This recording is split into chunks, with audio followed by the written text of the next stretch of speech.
भारत का वो गांव जहां उर्दू सीखने का जुनून। भारतीय रियासत राजस्थान के जिला टोंक में एक ऐसा गांव है जहां की 100% आबादी हिंदू है और यहां हर कोई उर्दू पढ़ना चाहता है। ये गांव जयपुर से तकरीबन 85 किलोमीटर दूर है। यहाँ 1800 हिंदू खानदान रहते हैं।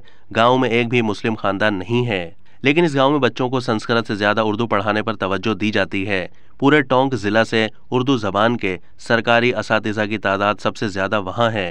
गांव वाले कहते हैं कि उर्दू ने गांव के नौजवानों का सरकारी नौकरियों का ख्वाब पूरा कर दिया है। आज गांव में हर सतह पर उर्दू के असातिज़ा मौजूद हैं। गांव में कम से कम 1000 बच्चों ने उर्दू पढ़ ली है। गांव से बनाए गए सरकारी असातिज़ा न सिर्फ टोंक बल्कि दूसरे इजला और रियासतों में भी उर्दू पढ़ा रहे हैं।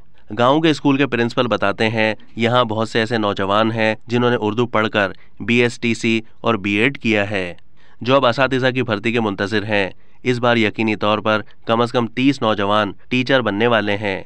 उर्दू पढ़ने वाले बच्चों में 70% लड़कियां हैं। पिछले साल के बीच में एक तालिबा ने उर्दू बोर्ड के इम्तिहानात में 100% नंबर हासिल किए थे और एक उर्दू तालिबा ने 99% नंबर हासिल किए थे।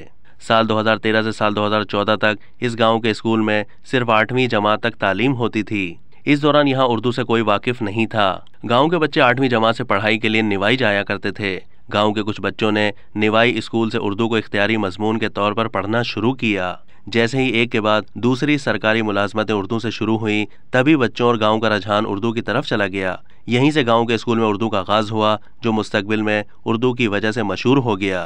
अब तक के लिए इतना ही। मजीद मालूमात के लिए डेली जंग के YouTube चैनल को सब्सक्राइब कीजिए।